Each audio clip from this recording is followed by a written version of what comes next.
Hello friends, good evening दोस्तों। इस video में हम लोग बिहार एसएससी 10+2 एग्जाम 2023 के आज शिफ्ट में पूछा सकने वाली मोस्ट इंपॉर्टेंट सिलेक्टेड प्रश्नों को सॉल्व करेंगे। दोस्तों, आपके एग्जाम्स में जितने भी टॉपिक से क्वेश्चंस पूछे जाने हैं उन सभी टॉपिक्स को कलेक्ट करके ए टू जेड वहाँ एसएससी के द्वारा कंडक्ट करवाए गए विभिन्न प्रीवियस ईयर एग्जाम्स के प्रश्नों को पूरी तरह से एनालाइज करके बनाया गया एक मोस्ट इंपॉर्टेंट वीडियो है। तो दोस्तों, आप लोग इन्हें कॉन्सेंट्रेट होकर सॉल्व करें। क्वेश्चंस कम सॉल्व होने पर पुनः प्रश्नों का रिवीजन करें ताकि बिहार एसएससी 10+2 एग्जाम 2023 में आप लोग अच्छे से अच्छा स्कोर कर सकें। तो चलिए दोस्तों, ज़्यादा समय न लेते हुए हम लोग इन सभी मोस्ट इंपॉर्टेंट प्रश्नों को सॉल्व करना शुरू करते हैं। दोस्तों, क्वेश्चन नंबर 1 है हमारा, तृतीय बौद्ध संगीति का आयोजन कहाँ पर हुआ था। मोस्ट इंपॉर्टेंट क्वेश्चन है दोस्तों, बिल्कुल आपके ट्रेंड में रहेगा। क्वेश्चन है हमारा, तृतीय बौद्ध संगीति का आयोजन कहाँ पर हुआ था। करेक्ट आंसर होगा पाटलिपुत्र में। अब चलिए दोस्तों, आगे हम लोग बौद्ध धर्म से रिलेटेड जितने भी मोस्ट इंपॉर्टेंट क्वेश्चंस हैं आपके एग्जाम में पूछे जाते हैं एक साथ सॉल्व कर लेते हैं। ध्यान दीजिएगा, पहला पॉइंट है हमारा, गौतम बुद्ध का जन्म कपिलवस्तु के निकट लुम्बिनी में 563 ईसा पूर्व में हुआ था। अगला पॉइंट है, गौतम बुद्ध के बचपन का नाम सिद्धार्थ था। इन्होंने 29 वर्ष की अवस्था में गृह त्याग दिया, जिसे बौद्ध ग्रंथों में महाविनिष्क्रमण कहा जाता है। सारे फैक्ट दोस्तों वनडे एग्जाम्स में आप लोग जानते हैं बार बार पूछे जा चुके हैं और आगे भी पूछे जाएंगे। अगला पॉइंट है हमारा, महात्मा बुद्ध ने अपना पहला उपदेश सारनाथ में दिया था। इस प्रथम उपदेश को धर्म चक्र परिवर्तन कहा जाता है। नेक्स्ट पॉइंट है, महात्मा बुद्ध ने मल्ल गणराज्य की राजधानी कुशीनारा में 483 ईसा पूर्व में 80 वर्ष की अवस्था में शरीर त्याग दिया। बौद्ध ग्रंथों में इसे महापरिनिर्वाण कहा जाता है। मोस्ट मना है दोस्तों, आपके एग्जाम्स में बार बार पूछे जाते हैं। अगला पॉइंट देखेंगे हम लोग। नेक्स्ट पॉइंट है दोस्तों, त्रिपिटक। मोस्ट इंपॉर्टेंट है, बार बार पूछा जाता है त्रिपिटक किस धर्म से संबंधित है, तो ये बौद्ध धर्म से संबंधित है। पॉइंट है हमारा, त्रिपिटक बौद्ध ग्रंथों में सर्वाधिक महत्वपूर्ण है। इनके 3 खंड हैं, सुप्त पिटक, विनय पिटक व अभिधम्म पिटक। कभी कभी क्वेश्चन को पलट के पूछा जाता है, निम्न में से कौन सा त्रिपिटक का खंड नहीं है, भाग नहीं है। तो इसे में आप लोग तीनों खंडों के नाम याद नहीं रखते तो आप ऐसे क्वेश्चन सॉल्व नहीं कर सकते। तो सुप्त पिटक, विनय पिटक तथा अभिधम्म पिटक, इन तीनों को मिलाकर त्रिपिटक कहा जाता है। अब बौद्ध धर्म में 4 महासंगीतियों का आयोजन हुआ था, उनको हम लोग देखेंगे। पहला दोस्तों, प्रथम बौद्ध संगीत का आयोजन अजातशत्रु के शासनकाल में राजगृह में हुआ था, ध्यान रखेंगे आप लोग। नेक्स्ट है, द्वितीय बौद्ध संगीत का आयोजन कालाशोक के शासनकाल में वैशाली में हुआ था। अगला पॉइंट है हमारा, तृतीय बौद्ध संगीत का आयोजन अशोक के शासनकाल में पाटलिपुत्र में हुआ था। और चतुर्थ बौद्ध संगीत का आयोजन कनिष्क के शासनकाल में कुंडलमेन में हुआ था। मोस्ट इंपॉर्टेंट फैक्ट है दोस्तों आपके एग्जाम्स के लिए। अब आगे चलेंगे हम लोग, थोड़ा सा दोस्तों यहाँ पे पीडीएफ के बारे में बात करेंगे, पुनः हम लोग क्वेश्चंस की ओर चलेंगे। ध्यान दीजिएगा आप लोग, 4 पीडीएफ यहाँ पे हमारा लगा हुआ है। सबसे पहला पीडीएफ एसएससी जीडी 2024, आप लोग जानते हैं 20 फरवरी से इसका एग्जाम स्टार्ट हो रहा है। इसमें जो आपके पाठ्यक्रम है दोस्तों, जीके जीएस, आपका जनरल साइंस भी शामिल है। करंट अफेयर्स व हिंदी के पूरे पाठ्यक्रम को टोटल 25 पीडीएफ के जरिए कंप्लीट करवाया जा रहा है। तो दोस्तों, अगर आप लोग इनके कंप्लीटर हैं, एक अच्छी प्रिपरेशन चाहते हैं, हमारा व्हाट्सएप नंबर आपके सामने, आप लोग मैसेज कर जुड़ सकते हैं। नेक्स्ट पीडीएफ दोस्तों, यूपी पुलिस कांस्टेबल 2023 का है। इसमें दोस्तों जो आपका पाठ्यक्रम है, जीके जीएस कर्नल जनरल साइंस भी आपका उसमें शामिल होगा। उसके बाद करंट अफेयर्स हिंदी का आपका पाठ्यक्रम है, यूपी स्पेशल भी जुड़ेगा। उसके साथ साथ दोस्तों सामान्य सचेतता के वो क्वेश्चन जुड़ेंगे जो कि पुलिस का व्यवस्था से सम्मिलित हैं, यानी कि पुलिस व्यवस्था में शामिल हैं। तो इन पूरे पाठ्यक्रम को दोस्तों टोटल 40 पीडीएफ के जरिए कंप्लीट करवाया जा रहा है। अगर आप दोस्तों इनके कंप्लीटर हैं, एक अच्छी प्रिपरेशन चाहते हैं, तो हमारे व्हाट्सएप नंबर पर मैसेज कर आप लोग जुड़ सकते हैं। तीसरा पीडीएफ दोस्तों, बिहार एसएससी 10+2 2023, आप लोग जानते हैं, जिसका हम लोग यहाँ पे दोस्तों स्टडी कर रहे हैं। इसका भी एग्जाम फरवरी में स्टार्ट होगा। इनके पाठ्यक्रम में दोस्तों सामान्य ज्ञान, सामान्य विज्ञान व करंट अफेयर्स के पूरे पाठ्यक्रम को 25 पीडीएफ के जरिए कंप्लीट करवाया जा रहा है। अगर आप दोस्तों इनके कंप्लीटर हैं, आप पीडीएफ चाहते हैं एक अच्छी प्रिपरेशन के साथ, तो आप लोग व्हाट्सएप नंबर पर मैसेज कर जुड़ सकते हैं। यहाँ पे ध्यान दीजिएगा दोस्तों, बिहार एसएससी व एसएससी जीडी के कंबाइन पीडीएफ की मांग हो रही है, जो कि नहीं दिया जा सकता। कारण है, सबसे पहला कारण दोस्तों, बिहार एसएससी में आपके बिहार जीके यानी बिहार स्पेशल से भी क्वेश्चंस पूछे जाएंगे। एसएससी जीडी में हिंदी भी आपके पाठ्यक्रम में है, लेकिन बिहार एसएससी में हिंदी नहीं है। सामान्य विज्ञान के क्वेश्चंस 25 क्वेश्चंस आपके हर शिफ्ट में पूछे जाएंगे बिहार एसएससी में, जबकि एसएससी जीडी में नेशनल लेवल के क्वेश्चंस पूछे जाएंगे। तो इस तरह से दोस्तों क्वेश्चंस के लेवल ट्रेंड में काफ़ी डिफरेंस है, इसलिए कंबाइन नहीं किया जा सकता। हम लोग किसी भी क्वेश्चन पे रिस्क नहीं ले सकते।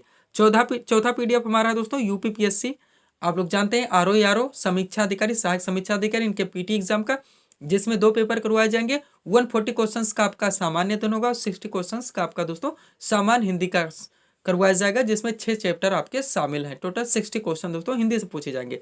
इनके पूरे पाठ्यक्रम को टोटल दोस्तों 40 PDF के जरिए कंप्लीट करवाया जा रहा है। पेड फीस इसकी 100 रुपीज रखी गई है। आप लोग जानते हैं काफी मॉडरेट लेवल के क्वेश्चंस, काफी रेयर टाइप के क्वेश्चंस यूपीपीएससी आरओ में पूछे जाते हैं। तो दोस्तों आप लोग इनके कंप्यूटर हैं तो व्हाट्सएप नंबर पर मैसेज कर जुड़ सकते हैं। आगे चलेंगे हम लोग क्वेश्चन की ओर। अगला क्वेश्चन दोस्तों, गुलाम वंश की स्थापना किसने की थी? मोस्ट इंपोर्टेंट क्वेश्चन है दिल्ली सल्तनत से। करेक्ट आंसर होगा कुतुबुद्दीन ऐबक। गुलाम वंश की स्थापना किसने की थी? कुतुबुद्दीन ऐबक ने। अब इनसे जुड़े जो मोस्ट इंपोर्टेंट फैक्ट है हम लोग एक साथ देखेंगे। गुलाम वंश की स्थापना 1206 ईस्वी में कुतुबुद्दीन ऐबक ने की थी। कुतुबुद्दीन ऐबक ने अपनी राजधानी लाहौर में बनाई थी। कुतुब मीनार की नींव कुतुबुद्दीन ऐबक ने डाली थी। कुतुबुद्दीन ऐबक को लाख बख्श यानी कल लाखों का दान देने वाला भी कहा जाता है। लास्ट पॉइंट है, कुतुबुद्दीन ऐबक की मृत्यु 1210 ईस्वी में चौगान या पोलो खेलते समय घोड़े से गिरकर हो गई थी। ये सारे दोस्तों मोस्ट इंपोर्टेंट फैक्ट हैं जो कि यहाँ से पूछे जाते हैं। अगला क्वेश्चन हम लोग देखेंगे जो कि पॉलिटी से है। क्वेश्चन है दोस्तों, भारतीय संविधान में मूल अधिकारों का वर्णन संविधान के किस भाग में? आप लोग जानते हैं फंडामेंटल राइट्स यानी मूल अधिकार आप लोगों का मोस्ट इंपोर्टेंट टॉपिक रहेगा। हर आर्टिकल से यहाँ से क्वेश्चंस पूछे जाएंगे और रिपीट भी होंगे आपके एग्जाम में। तो यहाँ पे करेक्ट आंसर होगा दोस्तों, भारतीय संविधान में मूल अधिकारों का वर्णन संविधान के किस भाग में है? तो भाग 3 में है। अब चलिए यहाँ से जितने भी मोस्ट इंपोर्टेंट फैक्ट बनते हैं पूछे जाते हैं एग्जाम में एक साथ कवर करते हैं। ध्यान दीजिएगा आप लोग। भारतीय संविधान में मूल अधिकारों का वर्णन अनुच्छेद 12 से 35 तक है, जो कि संविधान का भाग 3 है। सबसे पहले ध्यान देंगे, प्रारंभ में नागरिकों को 7 मूल अधिकार प्राप्त है, लेकिन 44वें संविधान संशोधन 1978 के द्वारा संपत्ति के अधिकार को मूल अधिकार से हटाकर एक विधिक अधिकार यानी कि एक कानूनी अधिकार बना दिया गया। तो वर्तमान में अब मूल अधिकारों की संख्या 6 है। यह भी क्वेश्चन बार बार पूछा था, वर्तमान में संपत्ति का अधिकार कैसा अधिकार है? तो एक विधिक अधिकार है यानी कि एक कानूनी अधिकार है, ध्यान रखेंगे। अब चलिए उन 6 मूल अधिकारों के बारे में हम लोग थोड़ा सा डीपली देख लेते हैं जहां से क्वेश्चंस बनते हैं। पहला दोस्तों समानता का अधिकार, जो कि अनुच्छेद 14 से लेकर अनुच्छेद 18 तक चलता है। इनमें जो मोस्ट इंपोर्टेंट आर्टिकल है आगे हम लोग उनको भी देखेंगे। दूसरा है स्वतंत्रता का अधिकार, जो कि अनुच्छेद 19 से 22 तक है। नेक्स्ट है शोषण के विरुद्ध अधिकार, जो कि अनुच्छेद 23 व 24 में है। अगला दोस्तों धार्मिक स्वतंत्रता का अधिकार, जो कि अनुच्छेद 25 से 28 में है। नेक्स्ट है संस्कृति एवं शिक्षा संबंधी अधिकार, जो कि अनुच्छेद 29 और 30 में है। 31 खाली क्यों खाली है? क्योंकि प्रारंभ में संपत्ति का अधिकार इसी में था, जिसे यहाँ से हटा दिया गया। और छठा है दोस्तों हमारा संवैधानिक उपचारों का अधिकार, जो कि आर्टिकल 32 यानी कि 32 में है। तो मोस्ट इंपोर्टेंट दोस्तों आर्टिकल से क्वेश्चंस हैं जो कि आपके एग्जाम से पूछे जाते हैं। अब थोड़ा सा इनमें आप डीपली चलते हैं जहां जहां से क्वेश्चन पूछे जाते हैं। ध्यान दीजिएगा, अनुच्छेद 14 का संबंध किससे है? या क्वेश्चन पलट जाता है। विधि के समझ समानता का अधिकार संविधान के किस अनुच्छेद में वर्णित है? दोनों तरफ से पूछे जाते हैं। आर्टिकल देके कॉन्सेप्ट पूछा जाता है, कॉन्सेप्ट देके आर्टिकल पूछा जाता है। तो आप लोग रिवीजन जरूर करेंगे या फिर दोस्तों PDF लेकर एक अच्छी प्रिपरेशन अंडरलाइन लगा लगा के करेंगे। तो पहला दोस्तों अनुच्छेद 14 का संबंध बताना है। तो अनुच्छेद 14 रिलेटेड है विधि के समझ समानता से। अगला है दोस्तों अनुच्छेद 15 का संबंध है धर्म, मूल वंश, जात, लिंग या जन्म स्थान के आधार पर भेदभाव या विभेद पर प्रतिबंध। अगला है अनुच्छेद 16, जो कि लोक नियोजन के विषयों में अवसर की समानता या कह सकते हैं सरकारी पद प्राप्ति के समान अवसर से संबंधित है। अनुच्छेद 17 का संबंध है अस्पृश्यता के अंत से और अनुच्छेद 18 का संबंध है उपाधियों के अंत से। आगे चलेंगे हम लोग। आर्टिकल 18 तक दोस्तों हमारा हो चुका है। नेक्स्ट है अनुच्छेद 20 का संबंध है अपराधों के लिए दोष सिद्धि के संबंध में संरक्षण। नेक्स्ट अनुच्छेद 21 का संबंध है प्राण और दैहिक स्वतंत्रता का संरक्षण। नेक्स्ट देखेंगे अनुच्छेद 21 का, ये सारे मोस्ट इंपॉर्टेंट है जहां से क्वेश्चंस बनते हैं। आर्टिकल 21 का संबंध है 6 से 14 वर्ष तक के सभी बच्चों को निःशुल्क और अनिवार्य शिक्षा का अधिकार। नेक्स्ट अनुच्छेद 22, इसमें वर्णन है कुछ दशाओं में गिरफ्तारी और निरोध से संरक्षण। नेक्स्ट है अनुच्छेद 23, मानव दुर्व्यापार एवं बलात्श्रम का प्रतिषेध। अगला पॉइंट है अनुच्छेद 24 का संबंध है कारखानों आदि में बालकों के नियोजन का प्रतिषेध। नेक्स्ट है अनुच्छेद 29, जो कि अल्पसंख्यक वर्गों के हितों से संरक्षण का अधिकार है। और अनुच्छेद 32 का संबंध है संवैधानिक उपचारों का अधिकार। ये इतने मोस्ट इंपोर्टेंट दोस्तों आर्टिकल से क्वेश्चन मूल अधिकार के आपसे जहां से बार बार पूछे जाते हैं। अब यहाँ पे एक नोट दिया गया है, आप लोग ध्यान दीजिएगा। नोट है दोस्तों, भारतीय संविधान में वर्णित मूल अधिकार USA के संविधान से लिया गया है। कहां से? USA के संविधान से। ये भी आप लोग ध्यान रखेंगे, क्वेश्चन पूछा जाता है। अगला क्वेश्चन देखेंगे हम लोग दोस्तों, जो कि राष्ट्रीय उद्यान व वन्य जीव अभ्यारण्य से क्वेश्चन बनते हैं, आप लोग जानते हैं। क्वेश्चन है हमारा बांधवगढ़ राष्ट्रीय उद्यान किस राज्य में स्थित है? करेक्ट आंसर होगा मध्य प्रदेश में।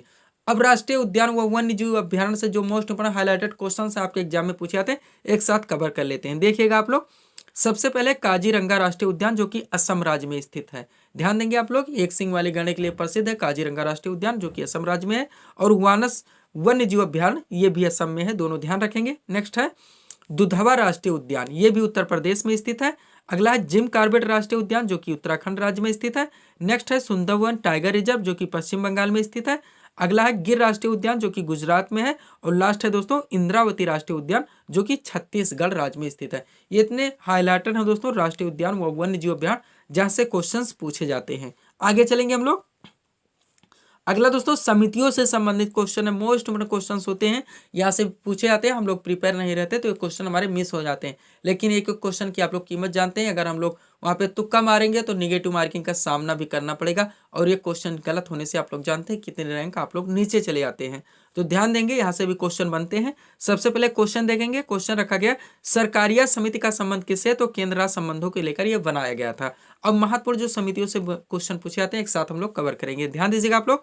सबसे पहले स्वामीनाथन समिति जिसका संबंध है दोस्तों जनसंख्या नीति से। नेक्स्ट है जानकी रमन समिति, इसको बनाया गया था प्रतिभूति घोटाला को लेकर। नेक्स्ट है गोस्वामी समिति, इसका संबंध है औद्योगिक रुग्णता से, किससे, औद्योगिक रुग्णता से। नेक्स्ट है महालनोबिस समिति, इसका संबंध है राष्ट्रीय आय से। अगला है रंगराजन समिति जिसका संबंध है भुगतान संतुलन से, किससे, भुगतान संतुलन से। नेक्स्ट है राजा चेलैया समिति, इसका संबंध है कर सुधार से। नेक्स्ट है मल्होत्रा समिति, इसका संबंध है बीमा क्षेत्र में सुधार से। कहां पे, बीमा क्षेत्र में सुधार से। अगला देखेंगे हम लोग। नेक्स्ट है दोस्तों नरसिम्हम समिति, कौन सा, नरसिम्हम समिति जिसका संबंध है वित्तीय बैंकिंग सुधार से, वित्तीय यानी कि बैंकिंग सुधार से। अगला है महाजन समिति जिसका संबंध है चीनी उद्योग से। नेक्स्ट है सचिन सुरेश तेंदुलकर समिति जिसका संबंध है गरीबी से। और लास्ट है दोस्तों सच्चर समिति जिसका संबंध है मुस्लिमों की सामाजिक आर्थिक व शैक्षणिक स्थिति के अध्ययन से। ये तो महत्वपूर्ण समितियों से क्वेश्चन हैं दोस्तों जो कि एग्जाम में पूछे जाते हैं। अगला क्वेश्चन देखेंगे हम लोग। क्वेश्चन मोस्ट इंपॉर्टेंट है दोस्तों, क्वेश्चन रखा गया है नीति आयोग। नीति आयोग की स्थापना कब हुई थी, ये हमारा क्वेश्चन है। करेक्ट आंसर होगा 1 जनवरी 2015 को। आप लोग जानते हैं योजना आयोग को हटा के उसी के स्थान पर नीति आयोग का गठन किया गया और इसका गठन हुआ था 1 जनवरी 2015 को। आगे देखेंगे जहां से इसमें क्वेश्चन बनते हैं। नीति आयोग की स्थापना 1 जनवरी 2015 को हुई थी। नीति का फुल फॉर्म भी पूछा था, ध्यान रखेंगे national institute for transforming India. Hindi में बात करें तो राष्ट्रीय भारत परिवर्तन संस्थान, राष्ट्रीय भारत परिवर्तन संस्थान। नीति आयोग के प्रथम उपाध्यक्ष अरविंद पनघड़िया थे। प्रथम सीईओ यानी कि चीफ एग्जीक्यूटिव ऑफिसर, मुख्य कार्यकारी अधिकारी, वो अमिताभ कांत थे। और नीति आयोग के वर्तमान उपाध्यक्ष के बारे में बात करें तो सुमन के वेरी हैं। और नीति आयोग के वर्तमान सीईओ कौन है, तो श्री BVR सुब्रमण्यम है। मोस्ट इंपॉर्टेंट है सारे दोस्तों। और वर्तमान अध्यक्ष कौन है नीति आयोग के, तो प्रधानमंत्री नरेंद्र मोदी है। यानी कि जो प्रेजेंट में प्रधानमंत्री होते हैं वही नीति आयोग के अध्यक्ष माने जाते हैं। अगला क्वेश्चन देखेंगे हम लोग। अगला क्वेश्चन दोस्तों जनरल साइंस है, मोस्ट इंपॉर्टेंट। आविष्कारक प्रमुख खोज से क्वेश्चंस पूछे जाएंगे, एक क्वेश्चन सॉल्व करेंगे, पुनः जितने मोस्ट इंपॉर्टेंट है एक साथ कलेक्ट कर लेंगे। क्वेश्चन क्या है, फाउंटेन पेन का आविष्कार किसने किया था, फाउंटेन पेन का आविष्कार किसने किया था। करेक्ट आंसर होगा लेविस वाटरमैन ने। किसने, लेविस वाटरमैन ने। अब चलिए महत्वपूर्ण खोज से जितने क्वेश्चन बनते हैं मोस्ट इंपॉर्टेंट एक साथ हम लोग कलेक्ट कर लेते हैं। पहला दोस्तों डायनमो के आविष्कारक या खोजकर्ता कौन है, तो माइकल फैराडे हैं। अगला है माइक्रोफोन के कौन है, तो ग्राहम बेल है। नेक्स्ट है पेंसिलिन की खोज या आविष्कार किसने किया था, तो अलेक्जेंडर फ्लेमिंग ने किया था। प्रिंटिंग प्रेस की खोज किसने की थी, जॉन गुटेनबर्ग ने की थी। बैरोमीटर की खोज ई टोरिसेली ने की थी। कार्बन पेपर की खोज राल्फ वेडवुज ने की थी। किसने, राल्फ वेडवुज ने की थी। टेलीविजन जो यांत्रिक होता है, थोड़ा सा यहाँ पे कंफ्यूज हो जाते हैं दोस्तों, क्वेश्चन गलत हो जाते हैं। टेलीविजन जो यांत्रिक है उनकी खोज JL बेर्ड ने की थी। और जो टेलीविजन इलेक्ट्रॉनिक है इनकी खोज टेलर फारेंसवर्थ ने की थी। किसने, टेलर फारेंसवर्थ ने की थी। आगे चलेंगे हम लोग। अगला दोस्तों नायलॉन की खोज किसने की थी, तो डॉक्टर वालेस कायर्स ने की थी। और ग्लाइडर की खोज दोस्तों किसने की थी, जॉर्ज कैली ने की थी। ये इतने मोस्ट इंपॉर्टेंट दोस्तों आविष्कारक और खोज से क्वेश्चन है जिनको हम लोगों ने एक साथ कवर किया है। अगला क्वेश्चन देखेंगे जो कि हिस्ट्री से है। क्वेश्चन पे ध्यान देंगे दोस्तों। क्वेश्चन है पानीपत का प्रथम युद्ध किनके किनके बीच में हुआ था, एक क्वेश्चन रखा गया है। तो करेक्ट आंसर होगा बाबर और इब्राहिम लोदी के बीच में हुआ था। किनके? बाबर और इब्राहिम लोदी के बीच में। अब पानीपत में 3 युद्ध लड़े गए थे, चलिए एक साथ कवर कर लेते हैं। पहला दोस्तों, पानीपत का प्रथम युद्ध 1526 ईस्वी में बाबर और इब्राहिम लोदी के मध्य में हुआ था, जिसमें इब्राहिम लोदी की पराजय हुई थी। क्वेश्चन यही बनते हैं, कब हुआ था, किनके किनके बीच में हुआ था, किनकी जीत हुई थी, किनकी हार हुई थी। नेक्स्ट है पानीपत का द्वितीय युद्ध, जो कि 1526 ईस्वी में अकबर व हेमू के बीच हुआ था। इस युद्ध में अकबर ने हेमू को पराजित किया था। किसने? अकबर ने हेमू को पराजित किया था पानीपत के द्वितीय युद्ध में। और तीसरा देखेंगे दोस्तों हम लोग, तीसरा है पानीपत का तीसरा युद्ध 1761। पानीपत का तीसरा युद्ध 1761 ईस्वी में अहमद शाह अब्दाली और मराठों के बीच में हुआ था। इस युद्ध में अहमद शाह अब्दाली ने मराठों को हराया था। अहमद शाह अब्दाली ने मराठों को हराया था। यह दोस्तों पानीपत से क्वेश्चंस जो कि पूछे जाते हैं, हम लोग एक साथ कवर कर लिए हैं। अब चलेंगे दोस्तों शास्त्रीय नृत्य को एक साथ देखेंगे। आप लोग जानते हैं मोस्ट इम्पोर्टेंट टॉपिक रहेगा आप लोगों का शास्त्रीय नृत्य एवं लोक नृत्य। यहाँ से क्वेश्चन लोकेशन से पूछे जाते हैं कि कौन सा शास्त्रीय नृत्य या लोक नृत्य किस राज्य में मनाया जाता है, उसके बाद किन लोगों के द्वारा मनाया जाता है, किस देवी देवता की याद में मनाया जाता है, किस महीने में मनाया जाता है। बहुत सारे क्वेश्चंस बनते हैं जिनको हम लोग दोस्तों धीरे धीरे पूरी तरह से कलेक्ट करेंगे। सबसे पहले लोकेशन के बारे में बात करते हैं। क्वेश्चन है दोस्तों, कुचिपुड़ी किस राज्य का प्रसिद्ध शास्त्रीय नृत्य है? तो यह आंध्र प्रदेश का है। कहाँ का? आंध्र प्रदेश का। अब चलिए एक साथ भारत के 8 शास्त्रीय नृत्य को हम लोग देख लेते हैं।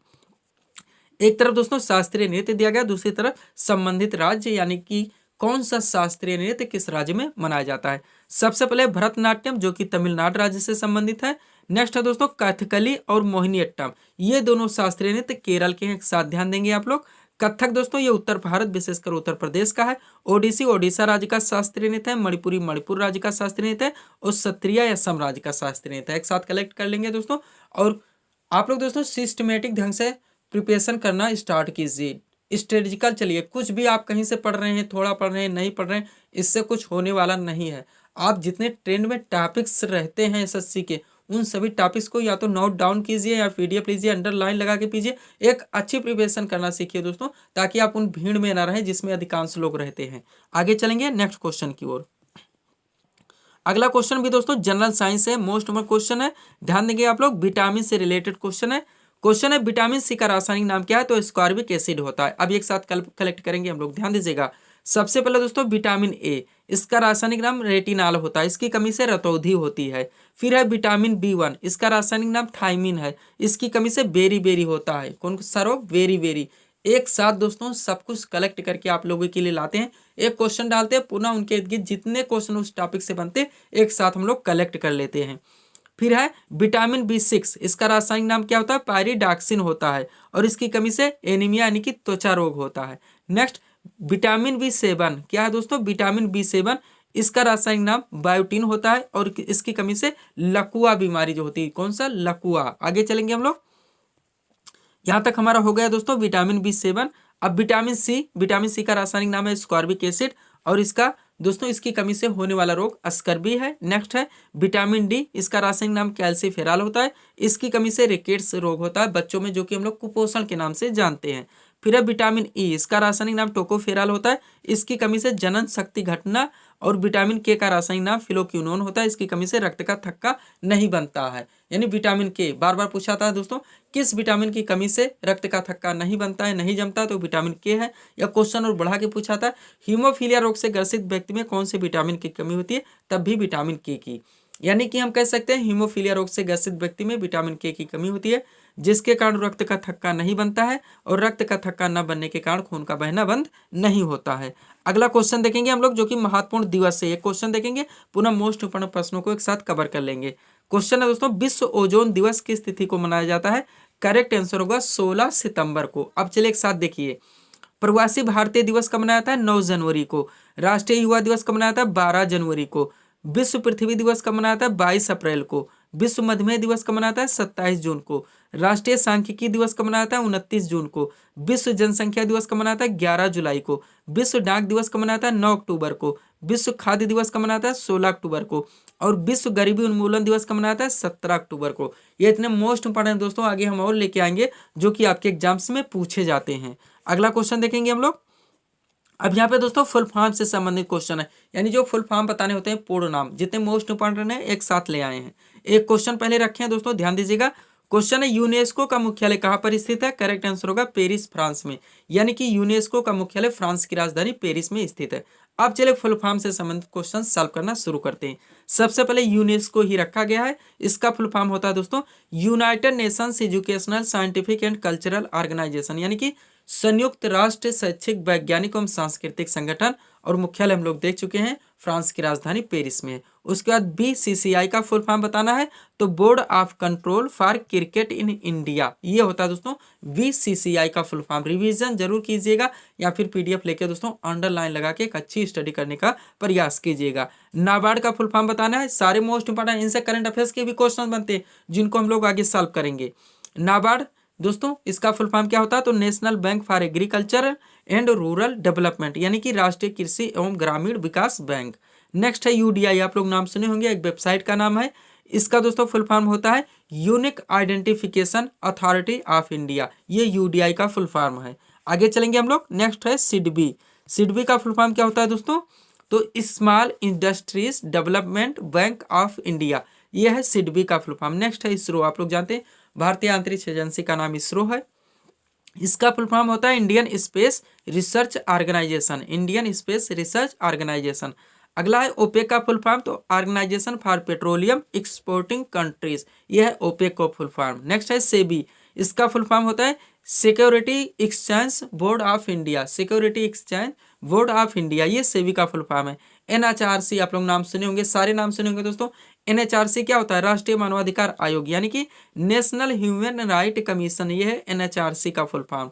अगला है नाटो। नाटो का फुल फॉर्म होता है नॉर्थ अटलांटिक ट्रीटी ऑर्गेनाइजेशन, नाम सुने होंगे, उत्तरी अटलांटिक संधि संगठन। और लास्ट है दोस्तों ICAR, यानी कि Indian council for agricultural research, ये है दोस्तों ICAR को फुल फॉर्म।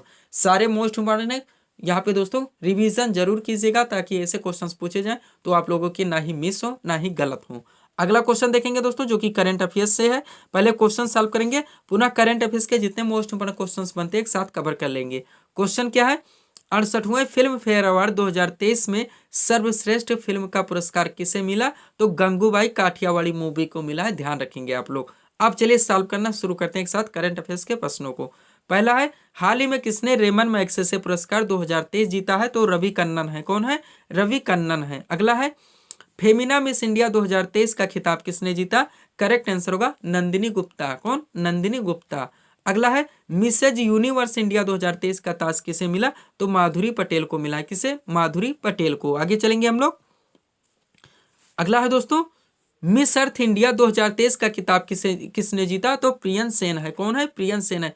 सारे करंट अफेयर्स के क्वेश्चंस मोस्ट इंपोर्टेंट रखे गए हैं दोस्तों, रिवीजन जरूर कीजिएगा। नेक्स्ट, हाल ही में जारी वैश्विक शांति सूचकांक 2023 में भारत का स्थान तो 126वां है, और हाल ही में जारी वर्ल्ड हैप्पीनेस इंडेक्स 2023 में भारत का स्थान तो 126वां है, यानी दो में 126वां, इसीलिए एक साथ डाल दिए हैं ताकि आप लोग कंफ्यूज यहाँ पर ना हो। वैश्विक शांति सूचकांक 2023 और वर्ल्ड हैप्पीनेस इंडेक्स 2023 दोनों में भारत का स्थान 126वां है।